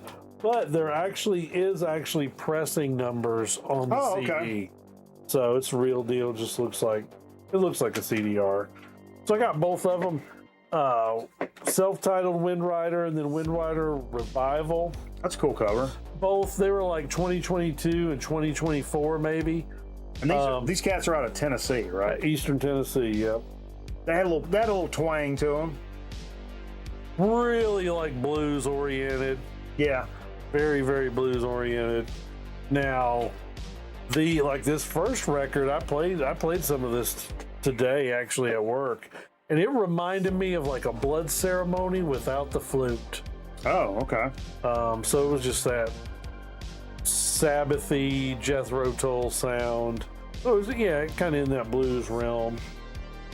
But me, the guy there, because there was some guys from a band that weren't playing there last night, and we're literally like during the show while they're playing, he like got the CDs and like, check these CDs out, man. They glow under the black light. So we're literally like buying CDs while the band's playing because the damn shit glows under a black light. Are you sure you don't smoke weed? Because that's got weed written all over it. I think Zonkman's on dope. And that's all I got for Dig of the Week. Okay, so I'm gonna bust out 3 because I'm gonna parse mine out a little bit. Yeah. Spread it out. Like butter. Spread it out. That's my favorite. And somebody mentioned the Three Stooges earlier. We were talking about Saturday morning cartoons, and then like somebody was talking about Three Stooges would come on after cartoons, and then somebody said that was like a staple for like after school, like Three Stooges were on. Yeah, I remember watching them like Saturday evening, like 5-6 o'clock, like Saturday evenings. But my favorite thing is like when the Stooges would get together and they're trying to do something, and Mo would be like, "Spread out." Mo telling the Stooges to spread out. It's one of my favorite moments in life. I just love that. Speaking of spread out, but anyway. Whoa. So I'm going to show 3. This is 3 what I would consider the heavy hitters, or what I picked up from the dig at Harley's at Soul Relief Records in Greensboro, North Carolina. And 2 of these are ones that you had picked up and like it's kind of like passed. It wasn't like your bag or whatever. Right. That I skipped right over, I guess, because it was day after record night. So who fucking knows? These guys, I had no idea about this, and it only had $5 on this. Yeah, that's Dark Ages, Vapor, and I know once you picked it up, Sorry State Records, which is it's a record store in Raleigh, North Carolina, downtown. Record label. They put out a bunch of like metal and punk and hardcore and noise and weird shit. So I knew that's worth checking out for $5 and just sampled it for a little bit. I guess these guys, I think they're out of Kansas City or Missouri at least. Hardcore outfit, and I don't remember the year of this record. I didn't do a lot of research. I think I would have been home all week. I would have looked this up.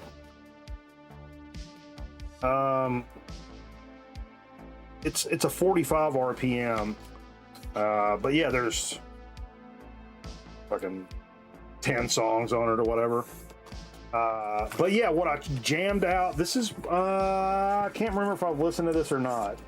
I think I did. Most of these digs, which is rare for me, I've actually listened to because I had like a week to sit here and chill. But yeah, this was and $5. You can't fucking beat that with a stick. Yeah, so, man, freaking Harley, man, usually great prices. Oh, of course. I think Nate mentioned that too, how he had very reasonable prices on. And you'll take a stack up there, and he's just like,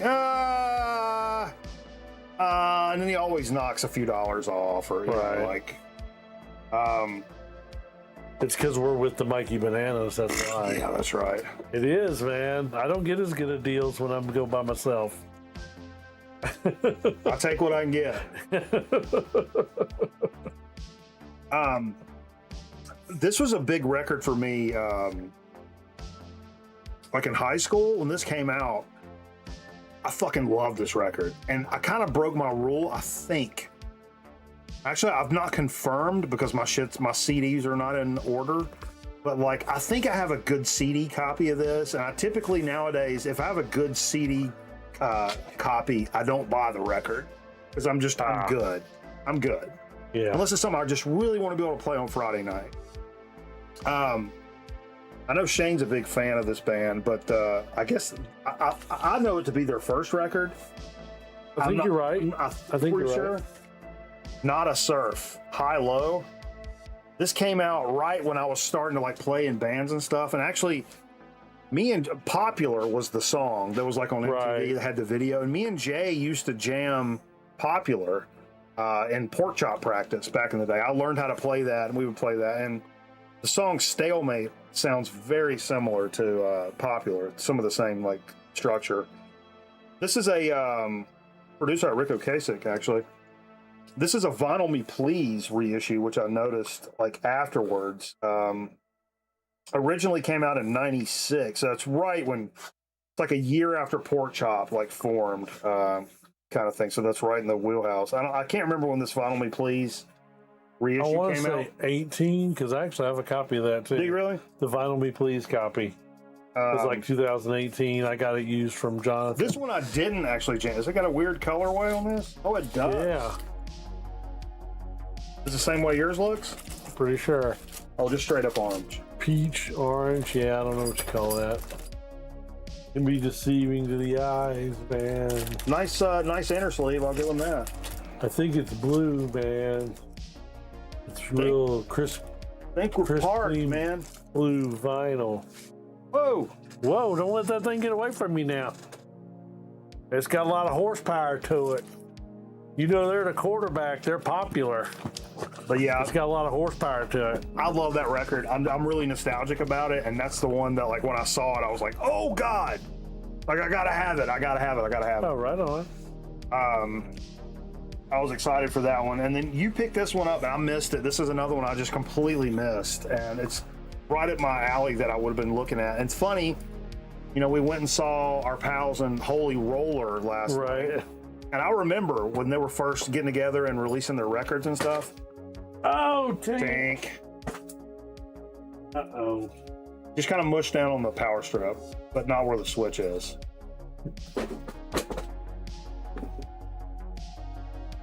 Not where the switch is. There we go. There we go. Is everything on? But anyway, when I was looking for, when I kept looking for Holy Rollers, like when they were releasing their record, this kept popping up, and I didn't know shit about it.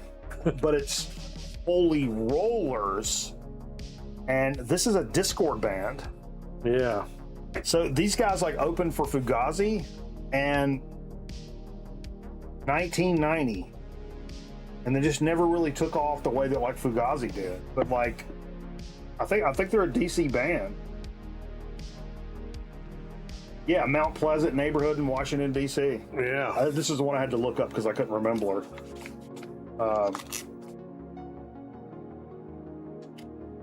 But yeah, and this was only $12, man.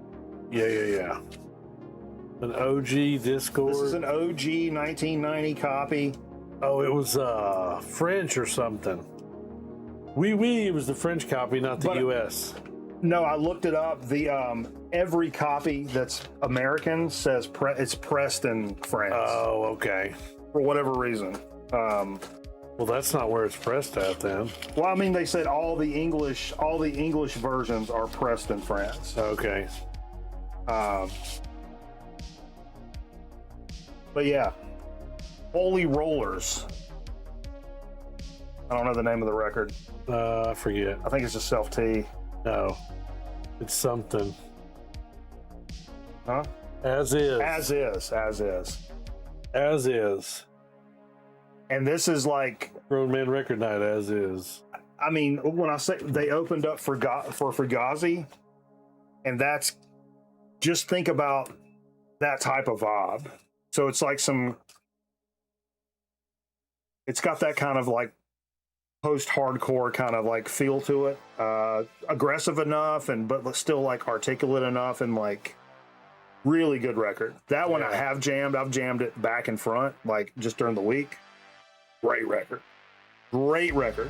And an awesome record that I've never even streamed that. I was not aware of that, other than it kept coming up when I was looking up Holy Roller. Right. But yeah, really cool stuff. Let's take a quick commercial break. I gotta pee like a fucking double-cunted cow on a flat rock. Pee-pee. And we'll come back with a little So to Speak and Chip Chat action here on another Grown Man Record Night. We appreciate shit hell damn out of you guys. Yeah. If you want to leave us a message that we may play on the air, you can call us at 929-263-4042. That number again is 929-263-4042. We'll be right back.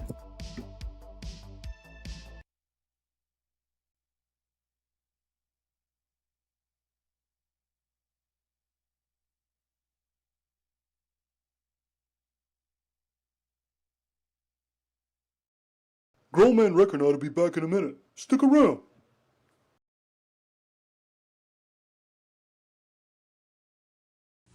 I'm Don Keogh, president of the Coca-Cola Company.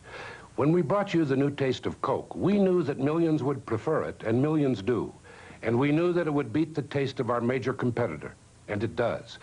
What we didn't know was how many thousands of you would phone and write asking us to bring back the classic taste of original Coca-Cola.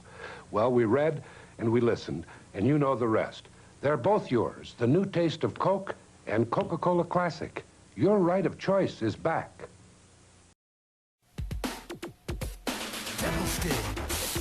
Simple, easy, basic. Add a little push and pull. Windmill or the spin maneuver. Or the figure eight move. We got what we call the roll. Devil stick. Accept no imitation. What it is, kid. The original Harvey Freeman Devil Sticks by Panax Consumer Products.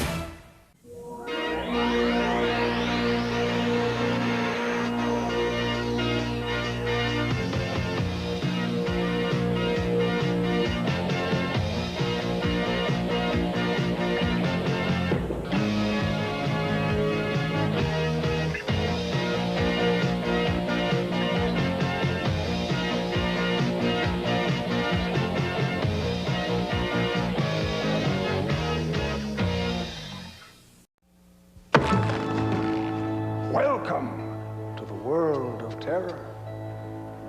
When I'm not busy embalming bodies, which isn't often, I like to relax with some good family reading. Let me introduce you to my personal library of Fangoria, the leader in horror entertainment. What a fascinatingly hideous cover of Freddy Krueger. And devilishly candid reviews of the latest horror videos, and gloriously bloody color photos from the newest Friday the 13th. They're all here in Fangoria. Can I persuade you to subscribe? This is Fango editor Tony Tupone asking you to enter the world of Fangoria. Only $12.49 for a special 6-month video subscription. Send check or money order to Fangoria Magazine, 475 Park Avenue South, New York, 10016. Let the dead bodies wait. Can I help you? Yes, I have Amazon Prime, and I'd like my free sub, please. No, I'm sorry, it doesn't work that way. You take your Amazon Prime, you link your Twitch account, then you get one free subscription to your favorite Twitch channel, like a grown man record night. I like it at Mikey Bananas. He a funny guy, and a good looking too. Jay, not so much. Oh, I understand. How about some free soup then? Link Amazon Prime to your Twitch account and subscribe to Grown Man Record Night for free. You gain access to sub badges and exclusive chat emotes. Subject to credit approval, avoid or prohibited by law. See Twitch Broadcaster for complete details.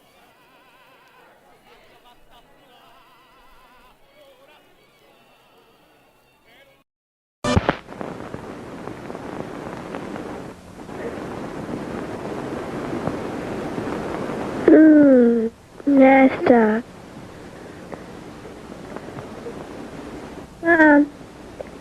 Mom? Yes, honey? You know when we were talking yesterday? Yes, we were. You know about periods? Yes, what about periods? Do you have periods? Yes. All women have periods. Tell me what happens. Blood from inside of my body comes outside from an opening between my legs. Do you have a question, Jill? Yes, I want to know if Susie has periods. Susie? Yes, Mom? Jill wants to know something. What do you want, Jill? Susie, do you have periods? Do I have periods? Jill, all women have periods about every 4 weeks for 3 or 4 days. When I'm on my period, blood from inside of my body comes outside from an opening between my legs. Well, Susie, what about my teacher? Does Miss Jones have periods? Yes, Jill, your teacher, Mrs. Jones, does have periods. All women have periods about every 4 weeks for 3 or 4 days. Hi, girls. Hi, Dad. What have you girls been talking about? About periods, Daddy. Dad, can I ask you something? Sure, honey. What is it? Does Aunt Carol have periods? Yes, Jill. All women have periods about every 4 weeks.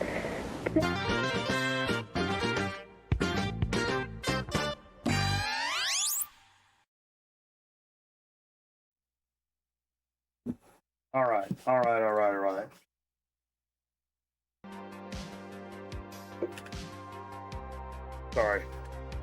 I always know it's vacation when my crotch smells like Captain Crunch when I go to take a Captain whiz. Crunch. That's better than... Totally been on vacation. Yeah. Yo, what's up, Cliff? I saw Cliff pop up in here. What's up, What's man? going on? I saw MT pop up in here. What's up, MT? MT, where's MT? Who's MT? He's up in his bed. MT. He fell asleep. Don't sit down during Grown Man Record Night. That's good comms.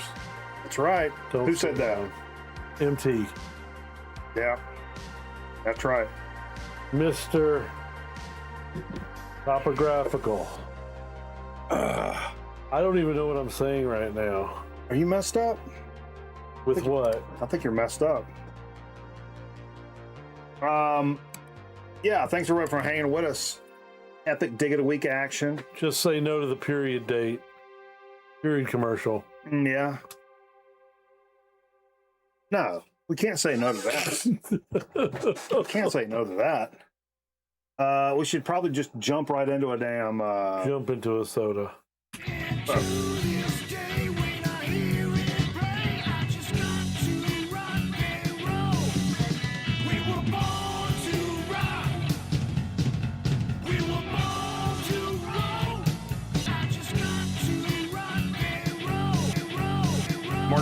belching my heart out. Soda Spoon.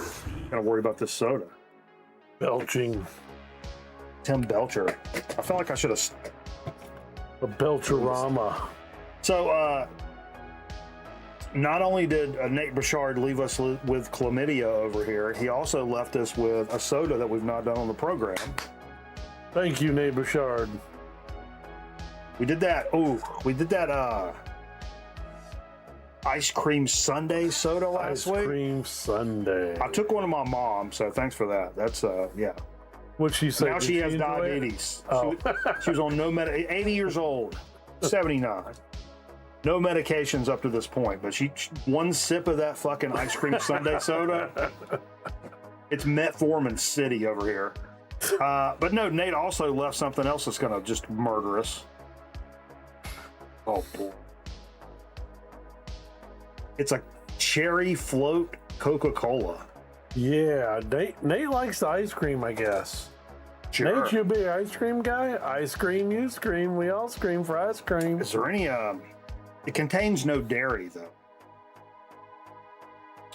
No derriere. So cherry vanilla flavored and other natural flavors.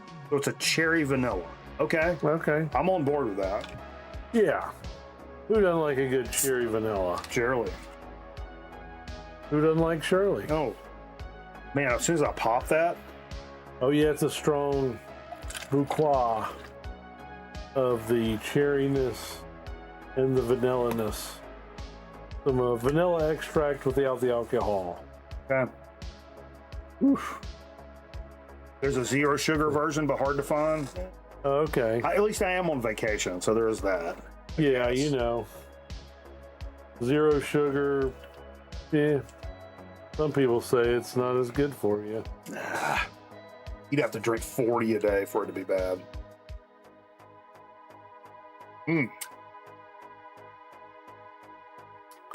It's, yeah. I mean, we're back in 1955. Put it on my tab. Put it on the fucking truck. Put it on the truck. Put it on, oh, sorry, that's the wrong graphic. Stand by for an emergency apology. Everybody was kung fu fighting. Sorry. What? Sorry, that was not appropriate. That's perfect, man. What are you sorry about? That was not appropriate. That was perfect. I don't know. Oh, are you talking about like some kind of reference of putting it on the truck and then that's who you show? Like that might not be appropriate. How much cherry and vanilla you get out of this? It's a good mixture. It's not strong. It's there, but it's not strong. I kind of tip it in the fact that this could be like the ice cream sundae. This could be cherry vanilla, just smacking you all over the fucking face. And I taste more like Coke. Yeah, it is. It's like Coke with the flavors, like it should be. I would say it's like 70% Coke, and then like cherry vanilla. I taste the cherry more than I do the vanilla. Maybe the vanilla on the like lip smacking. Lip smacking, I get a little vanilla, and then like, but which seems to be opposite. You think you would get vanilla, and then the cherry would be the smack because it's bright.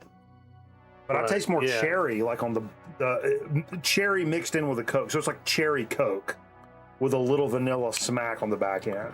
Right, and they probably didn't want the vanilla so strong Then to be a cream soda. Right, because it's supposed to be a float.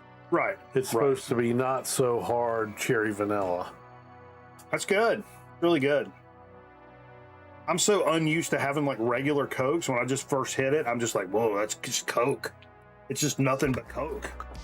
Because I'm so unused to that flavor nowadays. But like, yeah, it's good. Did ask MT. MT, you found a zero sugar version of the cherry float? Figured he'd be all over that Coca-Cola Zero. Yeah, it's good stuff. Not so hard vanilla was my nickname in college. Which is really bad when one of your best friends' nickname is Uncle Meat, and that's a true story. Meat sandwich. You got a meat sandwich? Aaron hung out with a guy named Uncle Meat in college. Uncle Meat. Friend of the program. He was not part of the Zappa family.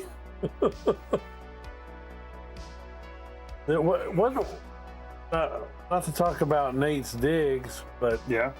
Well, no. Well, Nate, you're not. Are you going to do a video, Nate? There's a meat reference on. Oh, we found one in Connecticut. One of his digs. Meat reference, but anyway, I guess I'm just rambling, like always. That's why the show's always like 2.5 hours when I'm on and 2 hours when I'm not here. Oh yeah. Although Aaron Griffin would say the 30 minutes is for your dig of the week. That's right. That's what we're doing. That's what it's all about. Should we jump right into a chip chat? Do a chip a chat. Chap a chit. We're going to take a little sidestep this week from kids sent the Canadian chips. We're going to do a little sidestep from the Canucks. Zonkman found something that's just so outlandish. We're just going to have to do it on the program tonight, and we'll jump back into the Canadian chips next week. This shit's fucking nuts. Potato chips, how my mom done do. Potato chips, how my mom done do. Excesso calorious. Excesso. There's a lot of stuff on the chip, is what you're saying. Those are thick. Papas. Look at that. Es delicioso. Ah! Sting City. The Late July brand of chips. We've done a couple of different versions of Late July, and I remember them doing. We did some. I don't know if it's always tortilla chips with these guys. It seems like it to me. Yeah, but could be. They've always been really good, and I remember them being pretty like hearty, like lots of like multi-grains and like good stuff for you kind of stuff. Yeah. You can see right. This is a Late July product. I can see made with organic yellow corn. Using the avocado oil instead of the seed oil. Correct. They do use the avocado oil instead of seed oils. And what we have here tonight is a pickle lemonade flavor. Dude, I saw this and I had to grab it. I said, there's no way that's been done. I mean, I guess it could be. No. But I was like, there's no way that's been done yet. Pickle lemonade. Let's see what we have on the back here. Surely with a flavor like pickle lemonade, there's going to be a little bit of a description, I would assume here. Yeah. Pickle lemonade flavored tortilla chips are a bold and refreshing twist on a summer tradition, where sweet citrus lemonade meets the tang of delectable dill pickle. This bright, punchy, and stunning flavor pairing serves as the perfect snack for poolside munching, backyard barbecues, or chasing that summer feeling one delicious bite at a time. Soak in the flavor and grab a bag today. Thanks for snacking with us, the Late July team. Just to add, I never wanted any of my poolside snacking to taste like pickle lemonade. Dude, but that's the line, though. That's the line. I always talk about these descriptions. This bright, punchy, and stunning flavor pairing serves as the perfect snack for poolside munching, backyard barbecues, or chasing that summer feeling one delicious bite at a time. That is absolute fucking poetry. That is beautiful. That is beautiful. I'm just saying poolside munching, not dealing with chips. I don't go to pools because I'm not 7 years old. Okay. I like going to the pool. Also, I'm not a woman. I like. I got what you call a tallywhacker down here. I'm a lot of WD, water displacement. You just wear a shirt that says Cannonball on it. Caution! Here comes a cannonball. Okay, I like that. I can tell it is like what I talked about, a more hearty chip in terms of when it comes to like grains and whatnot. You smell the tortilla. It's got some stuff on there. Mm-hmm. I smell some pickle right off the thing, but I don't really smell the lemonade. Oh, there might have been a whip. Yo, what up, Eric?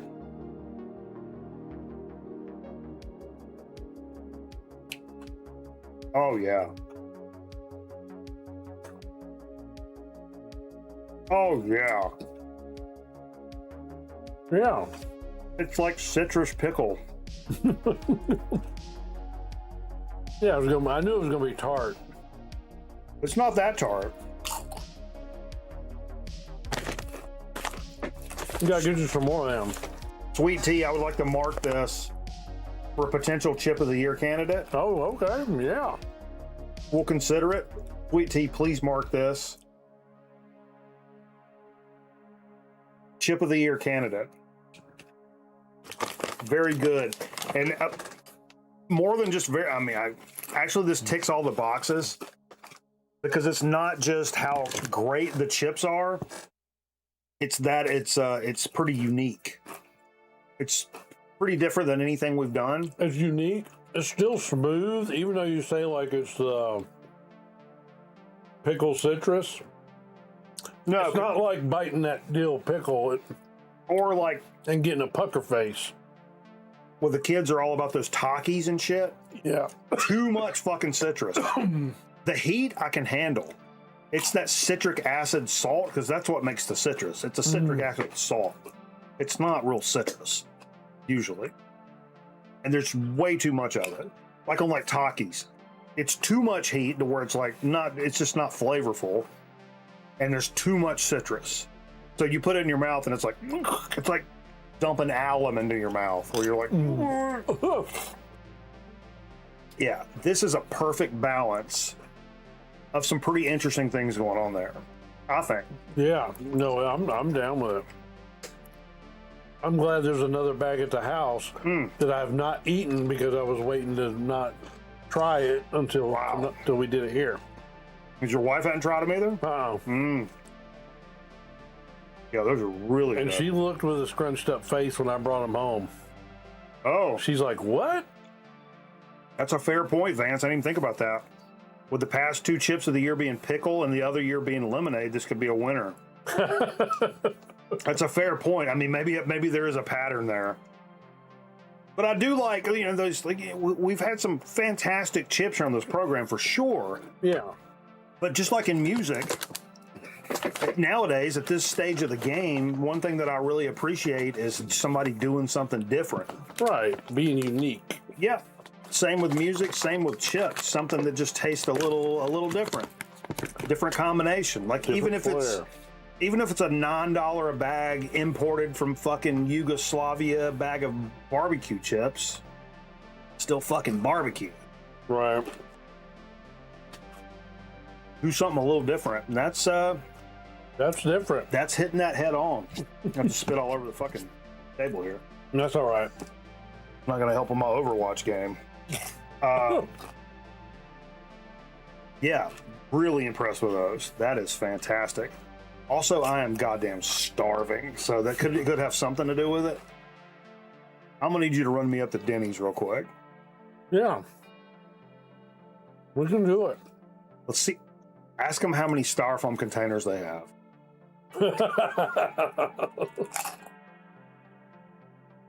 Look, y'all can bring us some food or we can come up there and cause a scene. It's up to y'all, man.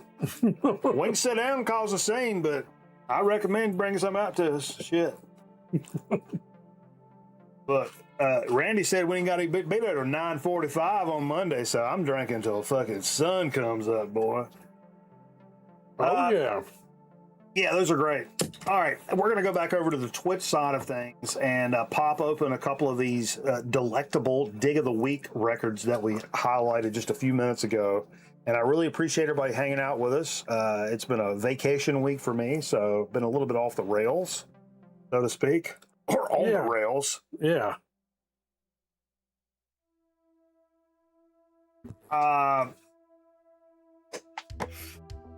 You are supposed to enjoy your vacation. It's true. It's true. Yeah, we're gonna go over there and listen to some rock and roll records, punk rock records. Yeah, what do you want to put on there first? I'm gonna put on this Dark Ages, Holy Rollers. I'm gonna go Holy Rollers first. Holy Rollers. Let's get a little Discord in the Discord. I'm gonna put on some Holy Rollers, 1990 Discord,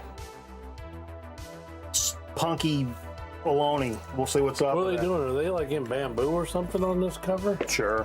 I think they're in bamboo. Why aren't you in bamboo? Bamboo House? Oh. Bamboo House? No, we're not doing the voice. we're definitely not doing the voice. Yeah. Well, Kung Fu Fighting? No. Thanks for hanging out, folks. We'll catch you over on Twitch. Have a good rest of your weekend. And if not, I don't know, fuck off.